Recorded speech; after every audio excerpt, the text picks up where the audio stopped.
in his early days, he sort of basically told a book in a song. He has done everything. He's done movies. Of course, he was in Bram Stoker's Dracula, Cotton Club, One from the Heart, you name it, he was in there.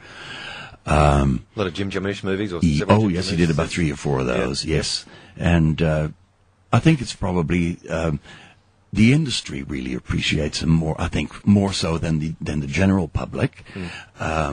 I mean, if you see all the people that sort of covered his songs, from Springsteen down to Rod Stewart, Bette Midler, the Eagles, you know, and a couple of thousand other people, they've all done his music. And that more people know him through other people than through Tom himself.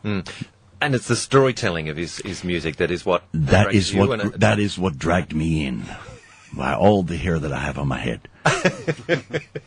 The stories do often tell sort of, talk about a hard life. Is it all a reflection of his life? Is he the character perhaps that's portrayed in a lot of the stories? In a lot of things, it is, yes.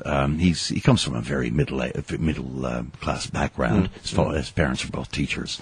San Diego, was it? No, Los Angeles. He was actually born in Pomona. Okay, yep. And this is where the first links with me and Tom actually get together, because my brother actually lives in Pomona. All right, yeah. And I've been there a few times, and my brother's favourite pizza place. The Napoleani? That's the one. That's the one. That's the one. And so we actually went down there a couple of times, which is actually in San Diego. Right. Oh, okay, that's where that is in San Diego. Yep. Yes. Which is where Tom Waits worked as a 15-year-old washing dishes. Basically. Washing dishes and then singing a few tunes with his guitar, and he used to do Elvis impersonations. He loved Dylan apparently, which sort of shows in his music. I was reading a bit about that piece, but a lot of it he as I understand, he kind of liked working there, and because he could listen into all the conversations of people around him, either those working there or customers. I think is that was a big influence. Yes, well, I mean, let's face it. He tried to chronicle the 50s and the 60s, which is when he was basically growing up for about 15 years, and it's sort of a bit like Ray Davies or the Kinks chronicled Victorian England. I mean, and it's just so well done, and it's beautiful. I mean, all you have to do is close your eyes and sort of you're there, Yeah, yeah. So you've been to the pizza house itself? Yes. It's still operating as a pizza house, isn't it? It was 20 years ago. What I saw on the net, I assume it's still operating. It seemed fairly recent, yes. the information there. Well, the amount of publicity it's been getting, you say so, yes. It'd have to be heritage listed, you would think. Yes. What was the pizza like? Did you ever? Yes.